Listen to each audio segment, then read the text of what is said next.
우리 옆 사람 앞에서 인사하겠습니다. 복 있는 사람이 됩시다. 은혜 받읍시다. 다 잘 될 것입니다. 다 지나갈 것입니다. 할렐루야. 오늘은 요한복음 4장 말씀을 읽었습니다. 특별히 이제 코로나가 오면서 이제 3년째 우리가 대면 예배, 비대면 예배 겸해서 지금 예배를 드리고 있는데 2000년 전에 주님이 이 땅에 오셨을 때 이 예배에 대하여 수가성 여인이 예수님께 질문하는 장면을 오늘 우리가 읽었습니다. 이 수가성은 사마리아에서 가까운 지역이고 또 에브라임 지파의 땅입니다. 특별히 이제 이 여인은 이스라엘 백성들과 특별히 남쪽 유다 백성들이 상종하지 않았던 그런 상황에서 이제 주님을 만나게 되는데, 당신은 어떻게 유대인으로서 사마리아 여자인 나에게 물을 달라 합니까? 이런 대화를 주고받죠. 당시에 이제 사마리아는 바벨론 포로로 이스라엘 백성들이 잡혀간 이후에 혼혈족이 되었고, 그래서 귀환해서 바벨론 포로에서 돌아온 다음에 수룹바벨이 또 대제사장 여호수아가 성전을 건축할 때도 사마리아 사람들이 우리도 참여하겠다 그러자 유대인들이 완강하게 거부를 했습니다. 이처럼 사마리아와 예루살렘은 극과 극을 이루고 있었는데, 이 여인이 예수님께 질문할 때 우리 조상들은 이 사마리아 산에서 예배하기를 전통으로 가지고 또 지키고 있고, 당신들은 예루살렘에서 예배를 해야 된다고 하는데 어떤 예배가 맞습니까? 라는 질문을 던진 거예요.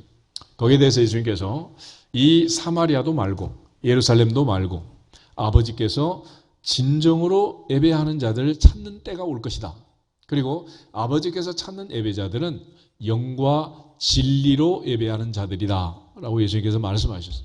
예전 성경에는 신령과 진정으로 그렇게 번역을 해놔가지고 번역이 좀 애매했는데, 예수님께서 가르쳐 주신 이 예배에 대한 가장 중요한 가르침은 하나님은 영이시니 예배하는 자는 영과 진리로 예배할지니라. 할렐루야.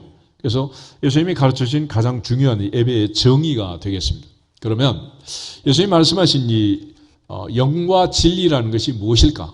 여기서 말하는 영, the spirit이라는 것은 하나님의 영, 그리스도의 영, 성령을 얘기하는. 그래서 요한복음에서는 예수님이 다락방 강화에서 강조하신 두 가지 아젠다, 보혜사 성령과 기도에 대한 말씀이 있었는데 바로 이 보혜사 성령을 강조하는, 그러니까 하나님의 영, 하나님의 뜻을, 하나님의 마음을, 생각을, 계획을, 깊은 것을 통달하고 이해하는 성령의 도우심으로 예배해야 한다라는 걸 강조하는.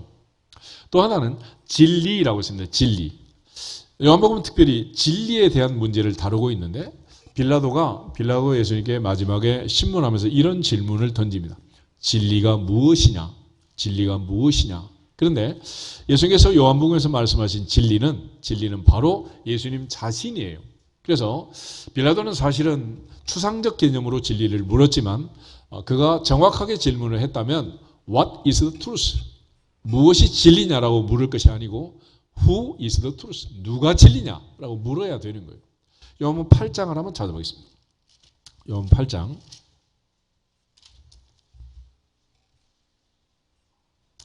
31절, 32절 두 절을 먼저 한번 읽겠습니다. 그러므로 예수께서 자기를 믿는 유대인들에게 이르시되 너희가 내 말에 거하면 참으로 내 제자가 되고 진리를 알지니 진리가 너희를 자유롭게 하리라. 아멘. 그러자 그들이 다시 질문을 던지게 됩니다. 그때 주님께서 하신 대답이 다음에 나와 있는데 33절부터 38절 말씀 다시 한번 보겠습니다. 그들이 대답하되 우리가 아브라함의 자손이라 남의 종이 된 적이 없거늘 어찌하여 우리가 자유롭게 되리라 하느냐. 예수께서 대답하시되 진실로 진실로 너희에게 이르노니 죄를 범하는 자마다 죄의 종이라. 종은 영원히 집에 거하지 못하되 아들은 영원히 거하나니 그러므로 아들이 너희를 자유롭게 하면 너희가 참으로 자유로우리라. 나도 너희가 아브라함의 자손인 줄 아노라. 그러나 내 말이 너희 안에 있을 곳이 없으므로 나를 죽이려 하는도다. 나는 내 아버지에게서 본 것을 말하고 너희는 너희 아버지에게서 들은 것을 행하느니라. 아멘. 36절에 그러므로 아들이 너희를 자유롭게 하면 너희가 참으로 자유로우리라. 진리를 알지니 진리가 너희를 자유롭게 하리라.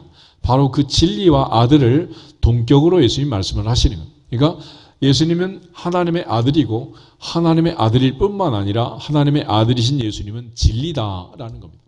요한복음 14장을 한번 더 보겠습니다.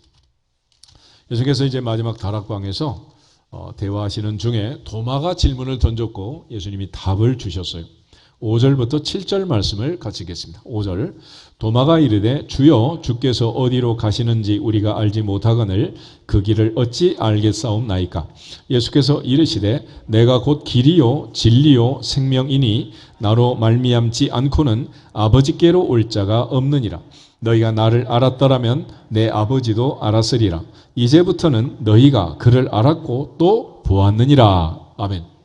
예수님이 친히 내가 곧 길이요 내가 곧 진리요 내가 곧 생명이다 라고 말씀하셨어요.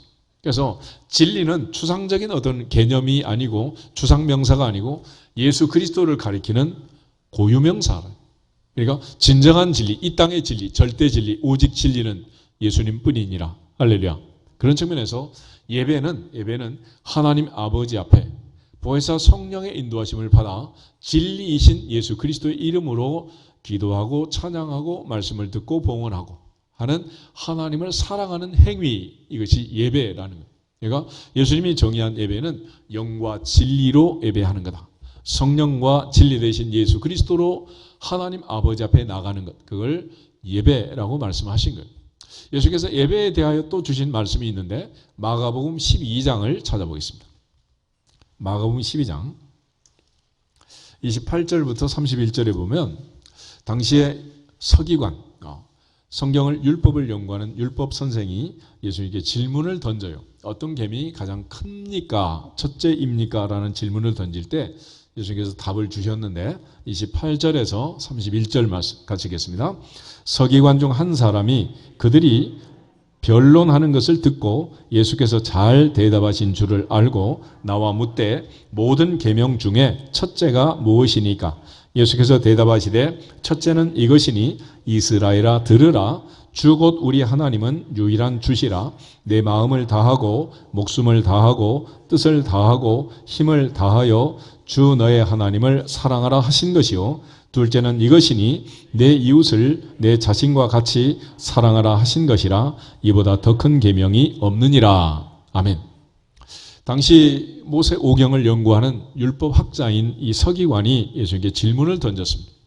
특별히 모세 오경에는 많은 계명이 있어요. 전체가 조목조목 따지면 613가지가 되는 계명이 있는데 그 613가지 중에 어떤 계명이 첫째입니까? 라는 질문을 던진 거예요. 요즘 애들 시험 치고 뭐 토익 토플 칠 때 사지선다형, 오지선다형 이렇게 선택지를 가지고 이제 답을 고르는데 지금 율법사의 질문은 613지선다형을 하는 거예요. 이 중에 어떤 계명이 첫째입니까? 라는 질문을 던지는 것입니다.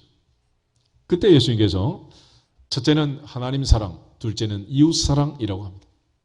특별히 구약 성경에 그 많은 계명이 있는데 이 계명을 크게 둘로 분류하면 첫째는 하라는 게 있고 둘째는 하지 말라는 게 있어요. 그래서 하라는 계명은 248, 하지 말라는 게 365, 1년이 365일이니까 하루에 한 가지씩 하지 말아라. 뭐 이렇게 이해하면 쉽게 알 수 있는데 여하튼 이 전체 계명 중에 주님이 강조하는 첫 번째는 하나님 사랑, 둘째가 이웃 사랑이라고 했어요. 우리가 특별히 이 하나님 사랑을 예배라고 정의하는 겁니다. 예배는 뭐냐? 하나님을 사랑하는 거다. 하나님의 사랑을 받는 것이고 하나님을 사랑하는. 다윗은 늘 나의 힘이 되신 여호와의 내가 주님을 사랑합니다. 그렇게 말했고 다윗의 사랑의 고백을 들은 하나님께서는 내가 이 세 아들 다윗을 만나니 내 마음에 맞는 사람이라 내 뜻을 다 이루게 하리라 약속하셨습니다. 그리고 마침내 아브라함과 다윗의 자손으로 예수님을 보내주신 거예요. 그러므로 예배를 잘 드리고 하나님의 사랑을 받고 하나님께 인정받으면 바로 거기서부터 하늘문이 열리고 인생의 닫힌 문들이 자녀들의 미래의 문이 다 열리게 될 줄로 믿습니다. 동시에 이제 여기서 말하는 이웃사랑, 이거는 우리가 사역하고 봉사하는 거 아니겠습니까? 그런데 예수님이 우리에게 주신 계명, 이 지상 계명과 더불어서 또 하나의 명령이 있죠. 지상 명령이라는 것. 마태복음 28장 18절부터 20절에 가면 하늘과 땅의 모든 권세를 가지고 주님이 명령하십니다. 너희는 가서 모든 족속으로 제자를 삼아 아버지와 아들과 성령의 이름으로 세례를 주고 내가 너희의 분부한 모든 것을 가르쳐 지키게 하라. 그래서 너희는 가라. 이게 이제 전도하고 선교하는 거예요. 그래서 우리가 뭐 국내에서 하면 전도고 비행기 타고 나가면 선교고 이렇게 뭐 구별을 하지만은 사도 바울이 했던 첫 번째 사도행전의 선교, 전도. 이거는 복음을 전하는 것을 해요. 복음을 전하는 게 기준이 되는 거지. 지역이 뭐 국내냐 국외나 이런 기준이 있는 건 아니에요. 특별히 땅끝을 향해 바울은 사명을 다했고 달려갈 길을 마치고 믿음의 선한 싸움을 싸웠다. 그렇게 말하죠. 그런데 복음을 전하면 그걸로 끝나지 않고 바울은 가는 곳마다 주 예수를 믿으라. 그러면 너와 네 집이 구원을 받으리라. 그래서 세례를 베풀게 됩니다. 고넬료의 집에도 베드로가 세례를 베푼 것처럼 바울 역시 루디아의 집에 가서 간수장의 집에 가서 예수님의 이름으로 세례를 베풀고 그들이 이제 하나님의 자녀로 입적이 되면서 드디어 하나님 말씀을 사모하고 갈망하는 그들에게 말씀을 전하게 되는 거예요. 이처럼 말씀으로 양육을 하는 거죠. 그래서 너희는 가서 모든 족속으로 제자를 삼아 아버지와 아들과 성령의 이름으로 세례를 주고 그 다음에 가르쳐 지키게 하라. 그래서 전도하는 것과 더불어서 세례를 주는 일이 있고 그 다음에 마지막에 가르쳐 지키게 하는 양육의 단계가 있습니다. 그래서 이걸 이제 여러분 주보에 보면 앞편에 정리해 놨는데 별로 관심이 없지. 주보 1면 한번 보세요. 1면 보면 거기 성령이 이끄는 교회 그래서 지상 명령과 지상 계명에 따른 실천하는 교회 그래서 5가지가 나와 있어요. 전도, 예배, 교제, 양육, 사역 이렇게 되어 있는데 같이 한번 따라하겠습니다. 전도, 예배, 교제, 양육, 사역. 이 5가지가 교회가 해야 할 일이고 이 범주를 벗어나는 일은 교회가 하지 말아야 될 일이. 교회 안에서는 주님이 세우신 명령을 따라서 이 5가지를 하는 거예요. 그래서 우리가 이제 어떤 사람에게 뭐 국내든 국외든 가서 믿지 않는 사람의 복음을 전하는 거 이게 첫 번째 단계죠. 그러면 복음을 전할 때 뭐라 그러는 겁니까? 주일날 우리 교회로 오세요. 주일날 교회에 오세요. 교회 와서 뭐 하라는 거예요? 예배 드리잖아요. 예배. 그죠? 예배를 드리면서 은혜를 받고 예수님이 나의 구주시고 내가 죄인임을 깨닫고 주님의 사랑을 깨닫고 내가 하나님을 사랑하는 사랑의 단계로 진입하게 되면 이게 마음속에서 심쿵하는 이런 주님과 썸타는 이런 관계가 진행이 된다. 그러다가 요즘 이제 아이들이 드러내놓고 이제 사랑을 하겠다. 그러면 이제 뭐를 해야 돼? 결혼식을 해야 되는 거잖아요. 그것처럼 세례를 받는 것은 주님이 내 안에 내가 주님 안에 가는 내가 주님과 평생 살겠습니다라는 예식을 행하는 거예요. 예식을. 그러니까 아이들이 결혼식 시키면 사랑하고 사는 게 아니라 사랑하는 아이들이 결혼식을 하고 둘이 살겠다고 공부하는 것처럼 내가 주님을 사랑하고 주님이 나를 사랑함을 깨닫는 사람들이 드디어 이제 세례를 받고 예식을 행하고 모든 사람 앞에서 내가 그리스도인으로 살겠습니다. 다짐을 하는 거죠. 그래서 이 세례라는 것은 뭐냐면 멤버십을 주는 거예요. 멤버십. 교회 멤버가 되는, 교회 성도가 되는, 교회에 적을 올리고 교인이 되는 의식, 이걸 세례라고 합니다. 그래서 요즘 이제 미션스쿨에서 여러분 교직원으로 또는 직원으로 채용이 된다든지 아니면 학생들이 뭐 학교 들어갈 때 전부 이제 요구하는 증명서는 무슨 장로 임직, 권사 임직 증명서를 달라는 게 아니고 세례 증명서를 달라는 거예요. 세례 증명서. 그러니까 세례를 받으면 하나님 나라에 입적이 되고 하나님의 자녀가 되는 거죠. 그래서 하나님도 여러분은 비슷하게 얘기를 하세요. 뭐라고 얘기하느냐. 화가 나면 호적에서 지운다. 그런데 지워지는 것도 아니고 죽은 다음에 무덤에서 DNA 꺼내가지고 상속을 받잖아요. 그런데 역시 하나님께서도 하늘의 생명책에서 이름을 지워버리겠다 이렇게 겁을 주기도 하죠. 그런다고 뭐 지우는 것도 아니지만 그러니까 하나님의 자녀로서 우리가 평생 살 수 있는 가장 중요한 확실한 증거, 멤버십이 뭐냐? 그게 바로 세례를 받는 거예요. 세례.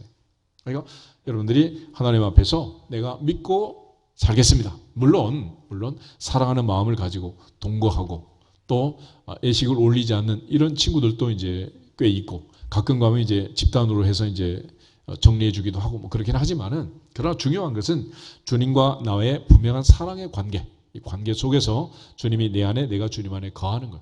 그래서 이런 공적인 정리를 하는 이 자체를 이제 세례라고 그러고 그래서 이제 성경에서도 눈에 보이는 물 세례도 중요하지만 더 중요한 것은 어떤 세례가 중요하다? 성령 세례, 불세례가 중요하다는 거예요. 그러니까 눈에 보이는 사람 앞에 결혼식 하는 거 이것도 중요하지만 둘이 사랑하고 열렬하게 둘이 하나가 되어서 살겠다. 이 사랑이 중요하다. 사랑. 그러고 나서 이제 아이가 태어나면은 아이를 양육하는 거 아니겠어요? 그래서 우리가 이제 평생 대한민국처럼 사교육비를 많이 드리는 나라도 없고 아이들을 가르치는 이유가 뭐겠습니까? 한몫하고 지 인생을 독립적으로 살 수 있도록 그렇게 키우는 거 아니겠어요? 마찬가지로 교회 안에서도 예배를 드리면서 또 세례받은 이후라도 계속해서 말씀으로 양육하는 것은 그가 독립적인 신앙인으로 성장해서 드디어 마침내 이제 어디에 가서 선교를 하든 전도를 하든 사역을 하든 그리스도인으로서 사역할 수 있는 성장한 성숙한 그리스도인을 만드는 거예요. 그리고 드디어 마침내 그렇게 되면 자기 스스로 이제 일을 할 수 있게 되는 거죠. 그래서 마지막 단계가 이제 사역이 되는 것입니다. 그래서 예배라는 것은 우리가 하나님 앞에서 하나님을 사랑하는 방법이고 복음을 전해서 하나님 앞에 불러서 하나님의 사랑을 깨닫게 하는 거예요. 그런 차원에서 이제 예수님께서 마음을 다하고 목숨을 다하고 뜻을 다하고 힘을 다하여 주 여호와 너희 하나님을 사랑해라 라고 말하는 거죠. 그런 차원에서 오늘도 하나님의 사랑받는 예배자가 되고 하나님을 사랑하는 예배자들이 되기를 축복합니다. 하나님은 그렇게 예배하는 자들을 찾으시느니라. 이제 예수님께서 우리에게 가르쳐준 예배에 대한 말씀들이에요. 그런데 특별히 이제 구약 성경을 보면 하나님께서는 이스라엘 백성들에게 이 예배와 관련해서 주시는 제도가 뭐냐면 제사라는 겁니다. 제사. 성경에 레위기라는 책이 있는데 레위기 앞에는 출애굽기가 있어요. 출애굽기는 무슨 책이냐? 출애굽기는 430년 애굽의 종살이에서 이스라엘 백성들이 출애굽한 엑소더스의 사건을 기록합니다. 이게 이제 1장부터 18장까지 기록이 되어 있고 19장에 이제 시내산 앞에 오게 되면 하나님께서 너희는 내게 대하여 제사장 나라가 되고 거룩한 백성이 되고 택하신 족속이다 라고 말씀하시면서 모세를 시내산으로 불러서 10개의 말씀을 돌판에 새겨주십니다. 그러나 금송아지 사건 때문에 깨뜨리고 두 번째 다시 올라가서 돌판에 돌비에 10계명을 새겨 내려오게 되는데 이 돌비를 보관할 수 있는 궤짝을 만들어요. 그게 바로 법궤였습니다. 법궤를 보관할 수 있는 집을 지었습니다. 이게 바로 성막이라는 거예요. 광야에서는 이동식으로 텐트를 쳤는데 휘장을 가로막아서 지성소 안에 법궤를 모시고 1년에 한 번 대제사장이 그 안에 들어갈 수 있었어요. 그런데 이게 이제 다윗이 법궤를 다시 옮기고 솔로몬이 아버지 다윗이 모은 전리품을 가지고 황금 성전을 짓죠. 그래서 드디어 이제 솔로몬 때부터 고정식 건물로 바뀌게 됩니다. 이처럼 법궤를 모신 하나님의 성전, 하나님의 성막, 거기서 하나님을 섬기는 방법을 설명하는 책이 레위기라는 책이에요. 레위기는 성막에 대한 설명서입니다.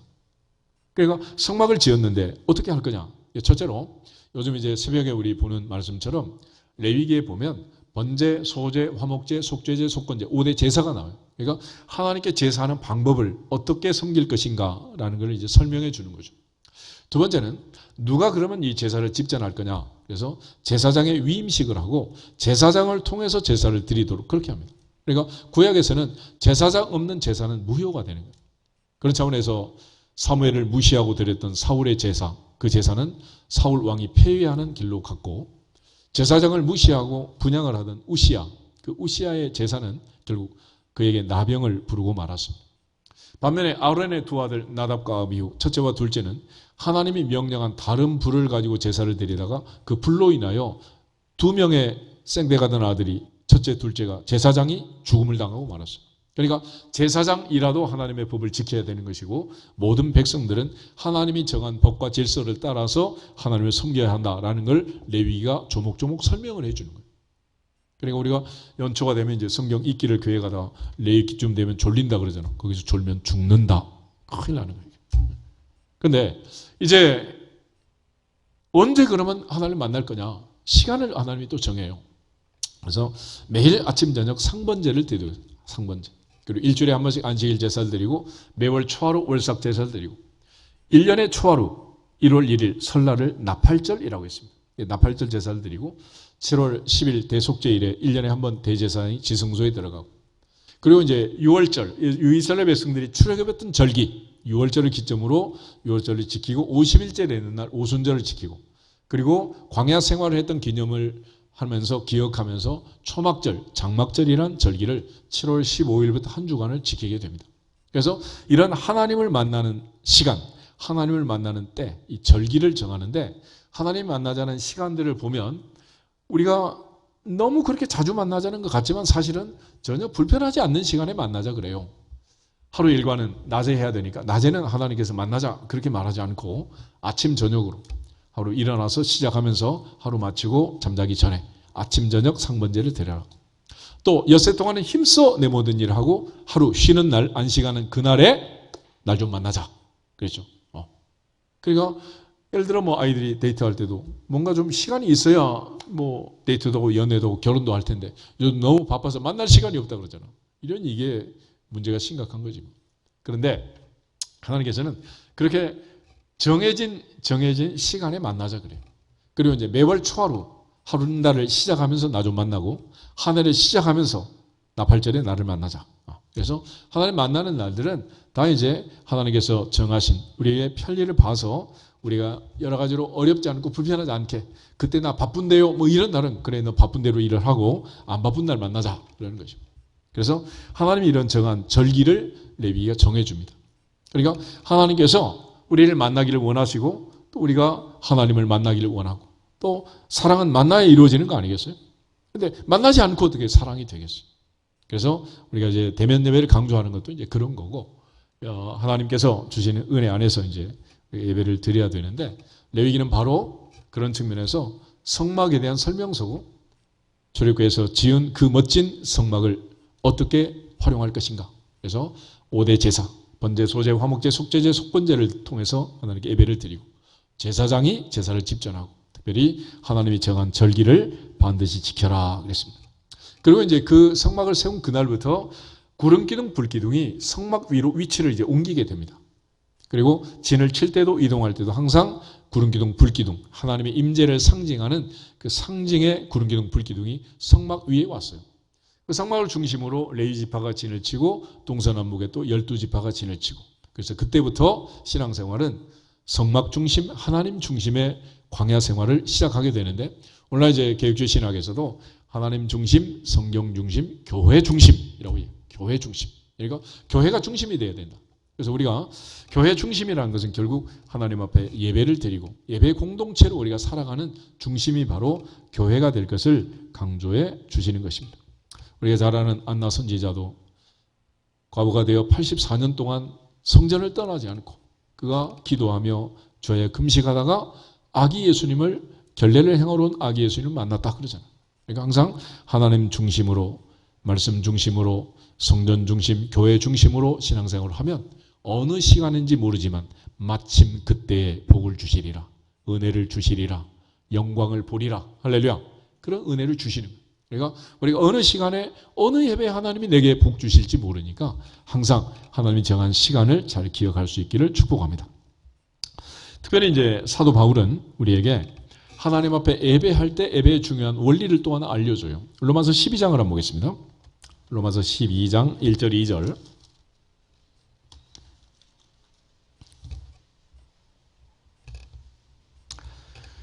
로마서 12장 1절 2절 두 절 보겠습니다. 그러므로 형제들아 내가 하나님의 모든 자비하심으로 너희를 권하노니 너희 몸을 하나님이 기뻐하시는 거룩한 산 제물로 드리라. 이는 너희가 드릴 영적 예배니라. 너희는 이 세대를 본받지 말고 오직 마음을 새롭게 함으로 변화를 받아 하나님의 선하시고 기뻐하시고 온전하신 뜻이 무엇인지 분별하도록 하라. 아멘. 바울이 말하는 거룩한 산 제사, 영적 예배가 뭐냐? 첫째는 몸을 드려요. 몸. 그러니까 우리가 하나님께 예배하는 이 시간, 우리는 뭘 드리는 거냐? 몸을 드리는 거예요. 성전에서 예배를 드리든지 집에서 예배를 드리든지 한 시간 내 몸을 나를 위한 일을 하지 않고 하나님 앞에 내 몸을 바치는 거예요. 이걸 헌신이라고 헌신. 그러니까 헌신 예배라는 것은 특별히 우리가 뭐 부서별로 해서 드리는 그런 예배만 헌신 예배가 아니고 모든 예배는 다 몸을 드리는 헌신 예배가 돼요. 헌신. 몸을 바치는 거예요. 특별히 이제 요즘 아이들 오미크론 때문에 등교하자마자 지금 이제 비대면 수업으로 전환해서 각급 학교들이 지금 진행을 하고 있는데 교육부에서 그 아이들을 학교 보낼 때 저학년부터 학교를 보내도록 하잖아요. 그 왜 그러겠어요? 아이가 나이가 어리고 자기 주도 학습이 생활화되어 있지 않고 뭘 해야 될지 모르는 아이들은 선생님이 와서 대면해서 하나씩 하나씩 케어를 하고 가르쳐야 되는 거예요. 그러니까 이제 자기 주도 학습이 잘 되어 있는 아이들은 사실은 요즘처럼 비대면으로 수업을 할 때는 오히려 훨씬 자기한테 좋은 거예요. 학교 왔다 갔다 하는 최소한 하루에 2시간, 3시간, 4시간 허비하지 않지. 참새 방앗간 안 들려도 되지. 이 방 저 방 쳐다보지 않아도 되지. 얼마나 좋아. 마치 노량진 고시원에 들어간 것처럼 집중할 수 있는 그런 때 아니겠어요?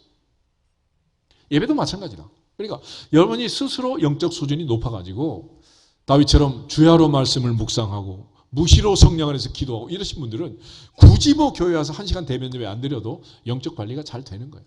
그러나 살아보면 우리는 이렇게라도 와서 주일날 1시간 예배를 드려야지 예배를 드리지 혼자 놔두면 드린다 안 드린다. 초등학교 5학년하고 똑같아. 그러니까 이게 안 되는 거야. 그래서 하나님께서 굳이 우리를 정해진 시간, 정해진 장소 이런 것들을 구약시대에 정해서 하나님의 예배하라고 말씀을 하시는 겁니다. 그런데 이스라엘 백성들도 하나님이 그렇게 이제 법을 정해줬지만은 이사야 시대를 보면은 하나님 앞에 천천하수 같은 만만의 많은 재물을 드립니다. 근데 이사야가 탄식하기를 내 마당만 밟고 지나간다 그랬어요. 마당만 밟고. 무슨 얘기였어요? 하나님께 황소, 염소, 송아지 비둘기 갖다 바치기를 했는데 하나님 안 만나고 그냥 가버리는 거야. 쉽게 말하면 얘는 선물 꾸러미 들고 시골에 가서 어머니 아버지 만나기로 갔는데 그저 마당에다 아니면 집안에다 방 안에 선물만 놔두고 만나지도 않고 그냥 와버리는 거예요. 무슨 의미가 있겠냐고. 그래서 여러분 예를 들어 고향 갔다 왔다 그러면 무슨 고향의 앞바다를 보고 앞산 뒷산 보고 오는 게 아니잖아요. 누구 보고 와야 돼? 누구 만나고 와야 돼요? 자기 부모님 만나고 와야 되는 거야. 그래서 아버지 어머니 돌아가시면 고향도 없어지고 장인 장모님 돌아가시면 처갓집도 없어진다 그러는 거야. 만날 사람이 없잖아요. 그래서 우리가 신앙생활이라는 것도 하나님 앞에 와서 예배를 드리면 찬송을 통해 기도를 통해 말씀을 통해 봉헌을 통해 반드시 만나야 하느니라. 만나야 하느니라. 성삼위 하나님을 만나야 되는 거야. 만나야 돼. 그게 예배지. 만나지 않는 예배. 성전에 와서 드리든 집에서 드리든 어디서 드리든 주님을 만나는 그것이 진짜 예배고 하나님은 그렇게 예배하는 자들을 찾는다. 그럼에도 불구하고 우리가 눈에 보이는 형식만 가지고 따지다 보니까 세상 사람과 똑같은 그런 개념으로 우리가 예배를 생각하게 되는 거죠.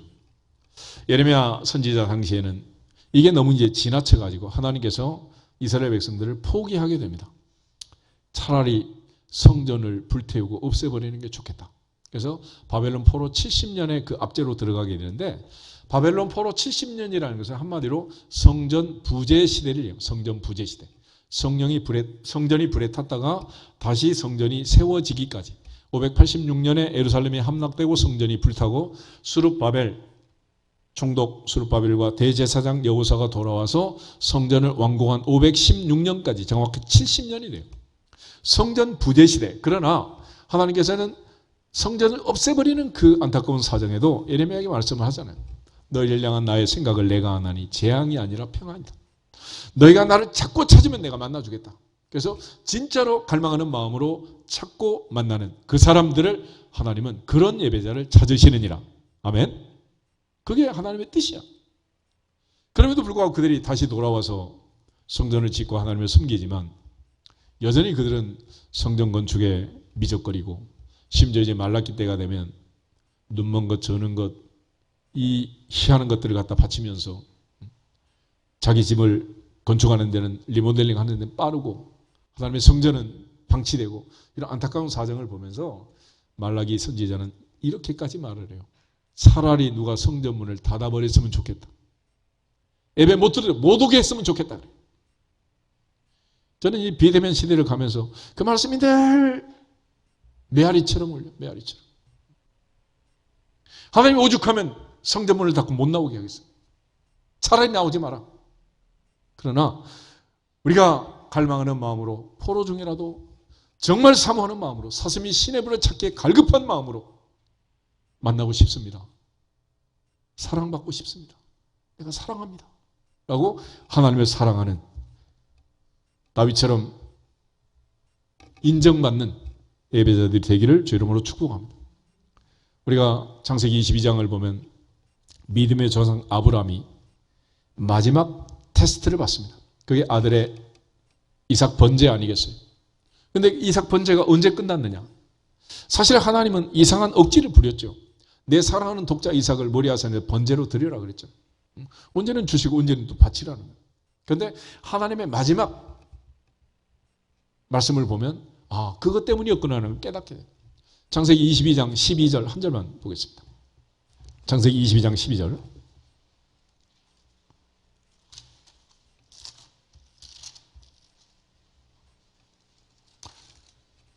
창세기 22장 12절 말씀. 사자가 이르시되 그 아이에게 내 손을 대지 말라. 그에게 아무 일도 하지 말라. 내가 내 아들 내 독자까지도 내게 아끼지 아니하였으니 내가 이제야 내가 하나님을 경외하는 줄을 아노라. 아멘. 하나님은 뭘 테스트하냐? 사랑을 테스트하냐. 사랑을. 부활하신 주님 베드로에게 똑같은 질문을 3번이나 하십니다. 요한애들 시몬아, 내가 나를 뭐 하느냐? 사랑하느냐? 내가 주님을 사랑하는 줄 주님이 아십니다. 그러면 목양을 해라. 그러면 양을 쳐라. 마찬가지예요. 우리가 사랑하지 아니하면서 어떤 걸 선택하고 어떤 일을 한다는 것은 위선이라는 위선. 이제 새학기가 됐는데 아이들이 학교 다니면서 해야 할 가장 중요한 일은 뭐냐? 우리가 애교심이라는 말을 하잖아요. 자기가 다니는 학교를 누가 사랑해야 돼? 자기가 사랑해야지. 자기가 다니는 교회를 자기가 사랑해야 돼. 내가 사랑하는, 내가 살고 있는 이 나라, 이 땅 대한민국을 누가 사랑해야 돼요? 우리가 사랑해야 돼. 우리가. 이게 첫 번째라고. 첫 번째. 그래서 사랑하지 아니하면서 이 땅에 주민등 가지고 사는 것은 위선이다. 위선. 내가 사랑하지도 않는 회사에 돈벌이만 하기 위해서 다니는 건 위선이라는 거예요. 내가 사랑하지도 않는 교회, 목사님, 장로님, 권사님이 되는 그 교회 꾸역꾸역 나가는 것은 위선이야, 위선. 그래서 영적 예배라는 것은 하나님을 찬양하고 기도하고 말씀하고 봉헌하면서 몸과 마음을 다해서 하나님을 사랑하는 영적 행위, 이걸 하나님의 예배라고 얘기하는 것이고 하나님은 그렇게 예배하는 자들을 찾으신다 그래요. 그래서 장로교 12신조라는 게 있는데 그 12신조를 보면 우리가 은혜의 방편이라는 게 있어요. 하나님의 은혜를 받는 3가지 방법이 있는데 첫째는 말씀이고 두 번째는 성례고 세 번째는 기도라는 것입니다. 우리 이번에도 이제 성찬 세례 한다고 지금 이제 광고를 하고 있는데 십자가를 생각하면서 나를 사랑하사 나를 위하여 자기 자신을 버리신 예수님의 그 사랑과 하나님의 무한하신 끝없는 사랑을 생각하면서 내가 얼마나 죄인이었는가를 자백하고 고백하면서 다시 한번 새로운 피조물로 거듭나는 그런 은혜의 자리, 성찬 세례의 의미 아니겠어요? 그리고 하나님의 말씀을 통해서 주의 말씀이 내 발의 등에 내 길에 빛이 되도록 말씀으로 찾아오시는 주님. 또 우리가 순간순간 어렵고 힘든 모든 고비마다 고난당하겠냐 저는 기도할 것이 하신 말씀처럼 기도로 주님을 찾고 하나님의 응답을 받고 하는 이 모든 과정이 은혜의 방편이라. 그런데 예배를 드리면 이 예배 순서 안에 이게 다 들어있잖아요. 찬양이 있고 기도가 있고 말씀이 있고 봉헌이 있고 할렐루야. 그러니까 예배를 드리는 것보다 더 큰 은혜를 받는 것은 없는 거예요. 그러니까 지속적으로 주기적으로 반복적으로 하나님께서 우리 예배를 드리라는 것은 이유가 뭐냐? 여호와는 내게 복을 주시고 너를 지키시기를 원한다. 여호와는 그 얼굴을 내게 비추사 은혜 베푸시기를 원한다. 여호와는 그 얼굴을 내게로 향하여서 평강 주시기를 원하노라. 예배 때마다 제사장을 통해서 축복하게 하시고 하나님께서 복을 주겠다 약속하신 거 아니겠어요? 그러므로 예배를 통해서 반드시 하나님의 은혜와 복을 누리는 주인공들이 되시기를 주 이름으로 축복합니다. 그런 측면에서 우리가 찬양이라는 것, 다윗은 이 찬양을 얼마나 사모하고 갈망했는가 하니 시편 57편 한번 보겠습니다. 시편 57편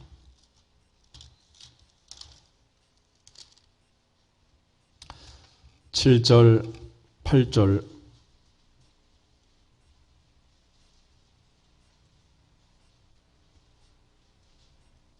9절까지 3절만 같이 한번 읽어보겠습니다.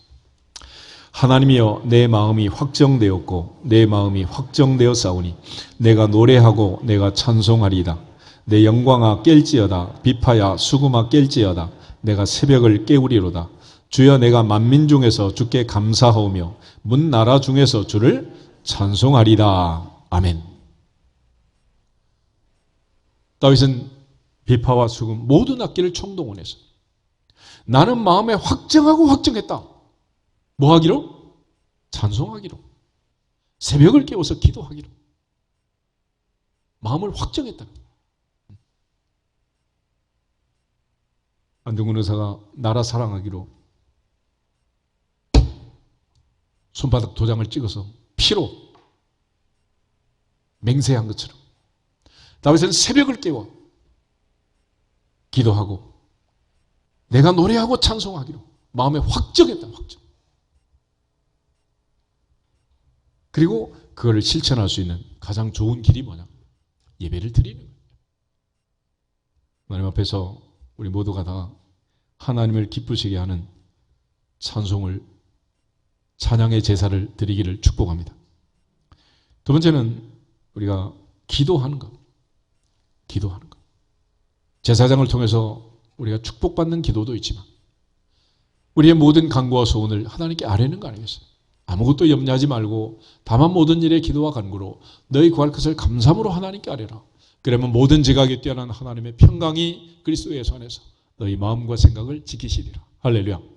그래서 기도라는 것도 우리가 올린 게 있고 하나님이 주신 응답이 있고 이 두 가지가 다 어우러지는 거예요. 그래서 하나님을 사랑하고 하나님의 사랑받고 하나님께 얘기하고 하나님의 응답을 듣고 이게 또 말씀도 마찬가지예요. 말씀도. 저희 말씀이 내 발에 등이 되고 내 길에 빛이 되고 꿀곧 송이꿀보다 더 말씀이 달다고 고백한 솔로몬처럼 다윗처럼 우리가 하나님의 말씀 붙들고 사는 거 아니겠습니까? 그러나 또 사도 바울은 갈라디아서 1장을 보면 복음을 증거할 때 갈라디아 교인들이 다른 복음을 쫓아가는 걸 보고 이상하다 그랬어요. 이상하다. 참 이상하다. 내가 그렇게 진리의 복음을 전했는데 다른 복음은 없는데 오직 예수 그리스도의 십자가의 복음, 그 복음 외에는 복음이 없다는 거예요. 그래서 바울은 내가 사람을 기쁘게 하려 하나님을 기쁘게 하려 내가 만약 사람을 기쁘게 하는 복음 전파자라면 나는 그리스도의 종이 아니다 그랬어요. 그러니까 말씀을 전하고 듣는 것도 누가 기쁘도록? 하나님이 기쁘도록 그렇게 하라. 여러분 아이들이 학교 가서 공부를 열심히 하잖아요. 열심히 하는데 왜 그런지 아세요? 아이들의 심리는 아주 간단하대요. 엄마 기쁘게 하려고. 왜? 엄마가 그걸 좋아하니까. 엄마가 공부 잘하는 걸 좋아하니까. 엄마가 피아노 잘 치는 걸 좋아하면 걔는 피아노만 치는 거예요. 그래서 정트리오 같은 애들도 나오는 거 아니겠어요? 우리가 하나님을 기쁘게 하고 하나님이 좋아하는 것, 하나님이 나를 사랑한다는 사실 분명히 알면 하나님이 기뻐하는 일을 하겠어요? 안 하겠어요? 당연히 하는 거죠. 당연히. 그래서 찬양도 하나님을 기쁘게, 기도도 하나님이 감동하도록, 말씀을 전하고 듣는 전도도 선교도 설교도 다 누구를 기쁘도록? 하나님이 기쁘도록. 하나님이 감동을 받도록 하는 거죠. 사실 이 시간 우리가 예배를 드리면 제일 궁금하신 분이 누굴 것 같아요? 그분은 하나님이세요. 애들이 지금 모여서 예배를 드리는데 무슨 얘기를 할까? 귀를 기울이고 들어보지 않겠어요? 들어보지 않겠냐? 예를 들어 명절에 며느리 셋이 왔어. 그리고 한반에서 방에 들어가지고 도란도란 얘기를 하면 누가 제일 궁금하겠어요? 시어머니. 그보다 궁금해하는 사람이 누가 있겠어? 그런데 얘기를 들어보니 자기 친구들 얘기를 하면서 세상에 우리 시어머니보다 좋은 분이 없다. 우리 시어머니는 심사임당보다 100배는 더 훌륭하시다. 이렇게 말을 하고 있으면 시어머니가 갈 때 떡볶이 하라고 가래떡 한 말 빼서 주는 그걸로 끝나겠어요? 전 재산 다 나눠주지 않겠냐고. 그래서 예배는 누구를 감동시켜라. 누구를 감동시켜라. 거기서부터 하늘문이 열리는 거예요. 솔로몬은 기도 한번 잘해가지고 전무후무한 거부가 되고 왕이 되잖아요. 아브라함은 하나님을 감동시키는 아들을 바치는 그 제사 한번 잘 드려가지고 믿음의 조상이 됐잖아요. 다윗은 하나님 앞에 찬양을 결심하고 새벽을 깨우려 결심하고, 우리 주 예수 그리스도는 아브라함과 누구의 자손으로 오셨어요? 다윗의 자손으로 왔잖아요. 다윗의 자손으로. 이처럼 하나님을 감동시키면 되는 거예요. 봉헌도 마찬가지죠. 하나님께서 우리에게 주시는 능력은 두 가지가 필요합니다. 첫째, 신명기 8장에 있는 말씀처럼 하나님께서 우리에게 재물 얻을 능력을 주시고, 자녀들 대대로 이 은사와 달란트를 통해서 재물 얻을 능력을 주시고, 내 평생 의인의 자식이 걸시감을 보지 못했다는 다윗의 고백처럼 대대로 물질로부터 경제적으로 자유하시기를 축복합니다.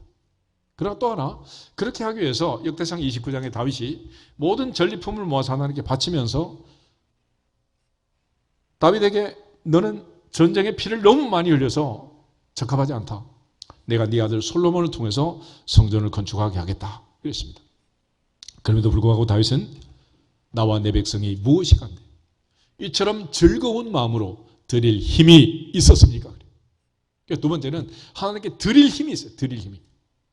물질이라는 것은 하나님께서 내게 주시는 능력으로 버는 능력도 있어야 되지만은 하나님께 다시 돌려드리는 그 힘이 필요하다.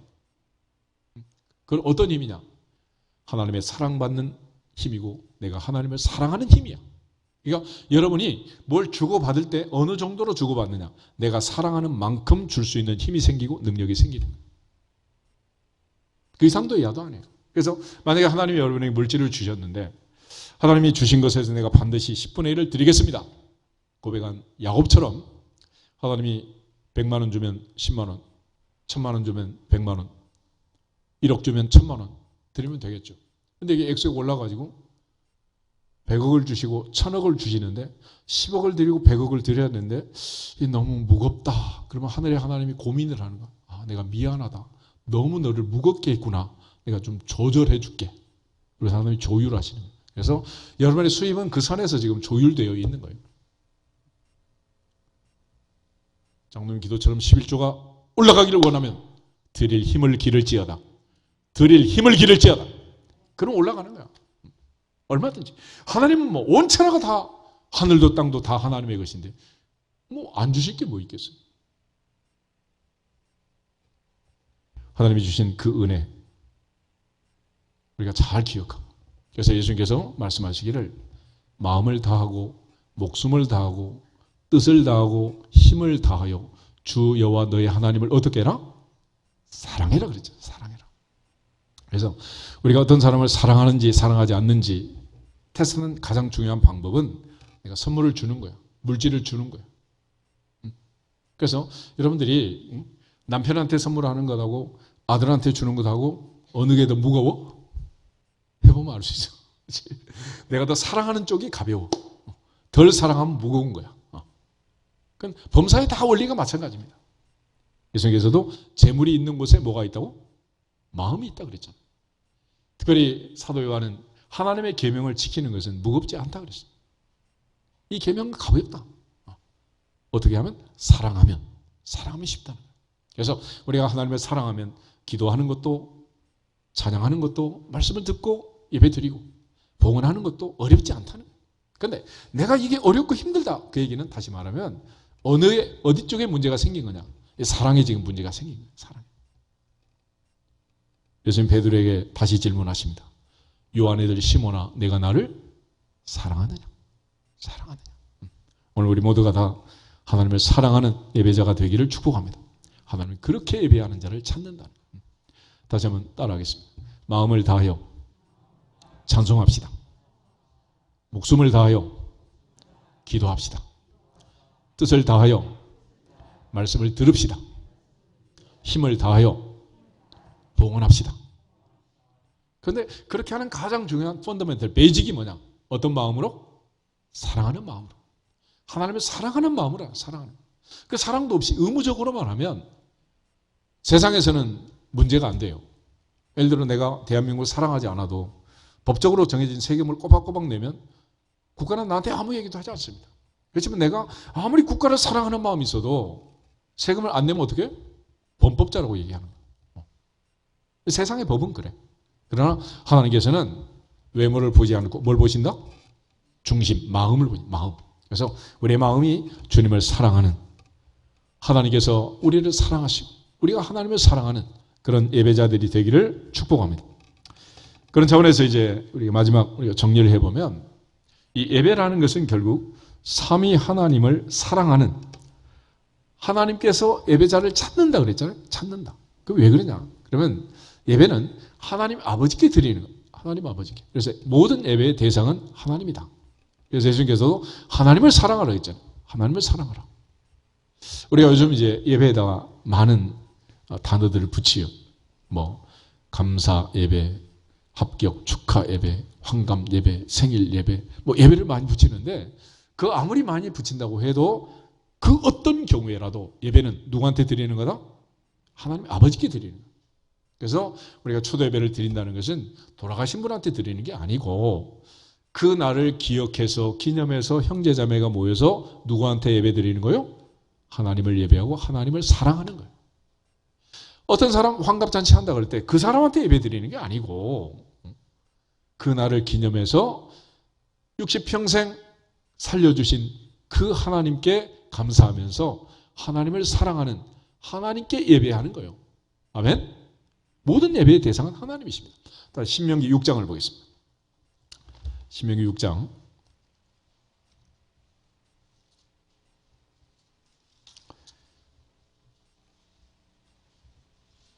4절 5절, 신명기 6장 4절 5절 2절 보겠습니다. 이스라엘아 들으라, 우리의 하나님 여호와는 오직 유일한 여호와이시니 너는 마음을 다하고 뜻을 다하고 힘을 다하여 내 하나님 여호와를 사랑하라. 사랑하라. 그것이 예배니라. 아멘. 하나님을 사랑하는. 그러니까 예배의 대상은 하나님이고 사랑할 대상은 하나님이다. 그래서 성경을 보면 저렇게 특별히 하나님은 질투하는 하나님이라는 말을 해요. 내가 받을 사랑을, 내가 마땅히 받아야 할 그 사랑을 내 아들 내 딸이 한눈 팔고 우상에게 돌리면 하나님은 질투하신다. 질투. 그래서 질투라는 감정은 어떤 사이에서만 유발하느냐? 사랑할 때만 생겨. 사랑할 때만. 내가 사랑하지도 않는데 질투라는 감정이 생길 리가 없잖아요. 그래서 하나님 우리를 사랑하시는 그 사랑의 하나님이지만 또 다르게 표현하면 하나님은 질투하는 하나님이다. 그래서 우리가 사랑하는 그 하나님을 향하여 예배하는 이 예배는 오직 성부 하나님께만 드리는 거예요. 아멘. 그리고 나서 우리가 이제 예수님의 이름으로 기도하고 찬송하고 예배를 드리는데, 그렇게 하는 이유가 뭐냐? 로마서 8장을 한번 찾아보겠습니다. 로마서 8장 보기 전에 히브리서 4장을 먼저 보겠습니다. 히브리서 4장 14절에서 16절. 히브리서 4장 14절에서 16절 말씀. 14절. 그러므로 우리에게 큰 대제사장이 계시니 승천하시니 곧 하나님의 아들 예수시라. 우리가 믿는 도리를 굳게 잡을지어다. 우리에게 있는 대제사장은 우리의 연약함을 동정하지 못하시리가 아니요 모든 일에 우리와 똑같이 시험을 받으신 이로되 죄는 없으시니라. 그러므로 우리는 긍휼하심을 받고 때를 따라 돕는 은혜를 얻기 위하여 은혜의 보좌 앞에 담대히 나갈 것이니라. 아멘.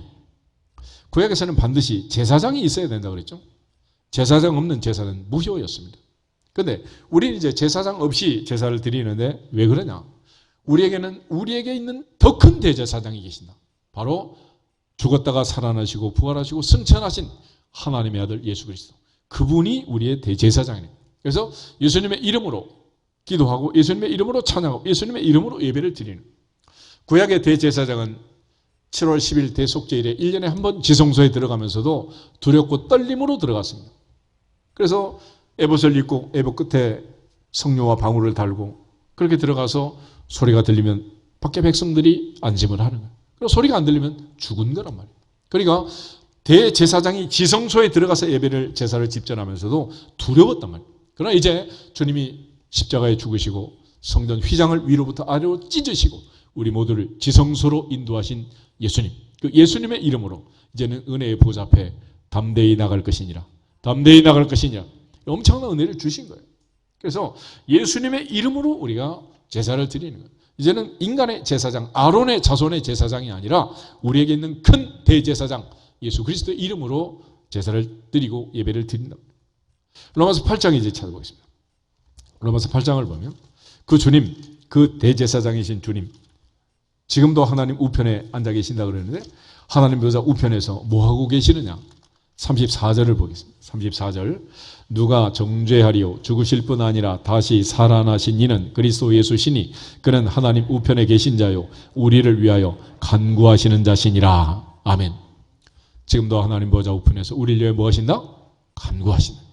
그 주님의 이름으로 기도하고 그 주님의 이름으로 찬양하고 그 주님의 이름으로 말씀을 듣고 그 주님의 이름으로 봉헌하고 하나님을 기쁘시게 하는 예배자가 돼야 되고 하나님은 그렇게 예배하는 자를 찾는다. 마지막 세 번째, 성령 하나님. 그 성령 하나님의 도우심을 받아서 우리가 예배를 드리고 영적 예배를 드려야 되는데 성령의 도우심을 받아야 되는 이유가 뭐냐? 26절, 7절, 로마서 8장 26절, 27절 같이 한번 더 보겠습니다. 26절. 이와 같이 성령도 우리의 연약함을 도우시나니 우리는 마땅히 기도할 바를 알지 못하나 오직 성령이 말할 수 없는 탄식으로 우리를 위하여 친히 간구하시느니라. 마음을 살피시는 이가 성령의 생각을 아시나니 이는 성령이 하나님의 뜻대로 성도를 위하여 간구하심이니라. 아멘. 거기 또 우리를 위하여 간구하시는 분은 한 분 또 계십니다. 성령께서 우리를 위하여 간구하신다. 그런데 우린 연약하고 특별히 무엇을 기도할지도 잘 모르고 영적으로 무지하기도 하고 연약하기도 하고 그런데 이러한 연약하고 무지한 우리를 도와주시는 분이 성령이다. 그 성령은 하나님의 뜻을 알고 계시고 하나님의 뜻을 파악하고 계시고 하나님의 생각을 다 알고 계시는 하늘이 땅보다 높음같이 높으신 하나님의 뜻, 하나님의 생각, 하나님의 길을 우리에게 알려주시고 하나님께 기도할 수 있도록 하나님께 예배할 수 있도록 하나님의 성령이 인도하신다. 그런 차원에서 오늘날 하나님이 기뻐하는 예배, 하나님이 찾으시는 예배자는 영과 진리로 예배할지니라. 영과 진리로 예배할지니라. 바로 성령의 인도하심이 없으면 안 되는 거죠. 세상이 간구하는 것이 바로 이것입니다. 우리가 모여서 하나님께 예배하는 이 시간, 만약 하나님의 성령이 저에게 여러분에게 역사하지 않는다면 우리는 아무 의미 없는 예배를 드리는 거예요. 그러나 하나님의 성령이 역사하시고 성령이 은혜를 주시고 성령이 우리의 마음과 생각을 붙드시고 성령이 이 말씀을 통해서 말씀을 기록하신 성령께서 생각나게 하시고 깨닫게 하시고 가르쳐 주시고 특별히 하나님이 나를 얼마나 사랑하시는가 내가 얼마나 하나님을 사랑하는가를 하나님 앞에 간구하고 알려주는 거예요. 알려주는 거예요. 그러므로 하나님의 성령께서 하나님의 뜻을 따라서 우리가 예배 드리도록 하시고 지금도 나를 사랑하사 나를 위해 자기 자신을 버리신 예수님은 하나님 보좌 우편에서 나를 위해서 우리를 위해서 간구하고 계시고 우리 모든 간구와 소원은 기도와 찬송과 말씀과 봉헌과 우리 모든 예배는 성부 하나님 하나님의 보좌 금단에 올라가고 바로 그곳으로부터 하나님의 은혜가 우리 가운데 임하는 것을 믿고 믿어지기를 주 이름으로 축복합니다. 이것이 영적 예배의 메커니즘이랍니다. 이제는 우리가 대면 예배를 드리든 비대면 예배를 드리든 아이들이 학교에서 선생님과 직접 대면 수업을 하든 아니면 집에서 비대면 수업을 하든 자기 주도 학습을 하고 최선의 결과를 얻어서 미래를 준비하는 충성된 아들, 딸로 하나님의 일꾼으로 성장해 가는 것처럼 우리 모두도 하나님 앞에서 이제는 예배하는 장소나 시간이나 이것도 물론 중요하지만은 더 중요한 것은 어느 자리에서 어떤 시간에 어떤 형편의 예배 드리든지 하나님을 사랑할지니라. 마음을 다하여 찬송함으로 하나님을 사랑하고 목숨을 다하여 기도함으로 하나님을 사랑하고 뜻을 다하여 말씀을 들으면서 하나님을 사랑하고 힘을 다하여 봉헌하면서 하나님을 사랑하는 하나님이 찾으시는 하나님이 인정하는 예배자들이 되시기를 주님의 이름으로 축복합니다. 다 같이 주 예수 그리스도의 이름으로 하늘문화 열릴지어다 선포하고 기도하겠습니다.